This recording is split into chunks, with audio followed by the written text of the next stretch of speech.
Episode 7. The Death of Vichitravirya. Years rolled by in the kingdom of Hastinapur, its fate hanging precariously in the balance under King Vichitravirya's frail rule. Though he wore the crown of the Kuru Dynasty, his health betrayed him, his body weakened year by year, and his spirit bore the weight of unfulfilled expectations. By his side were the queens, Ambika and Ambalika, fulfilling their duties as consorts, yet unable to secure a future for the royal line. Bhishma, the guardian of the throne, watched each passing season with concern etched on his unyielding face.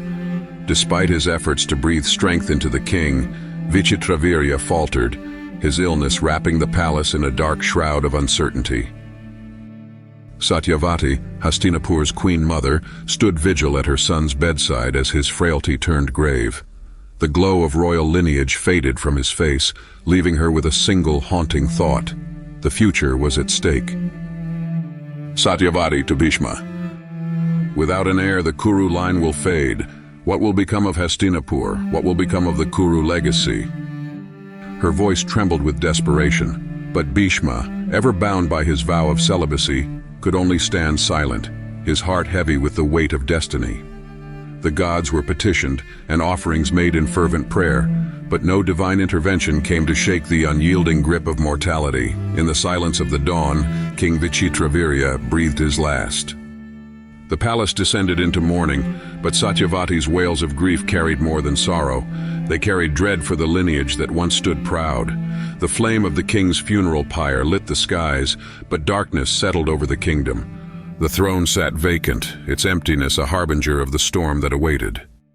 In the still of the night, Satyavati, her anguish replaced by cold determination, summoned Bhishma to her chambers. Satyavati firmly. You swore to protect this kingdom, Bhishma. You must act, fulfill your vow and save the Kuru dynasty. Bhishma, bound by his promise to renounce the throne and all heirs he might father, could only lower his gaze. Bhishma. I will serve, but I cannot break the vow I made.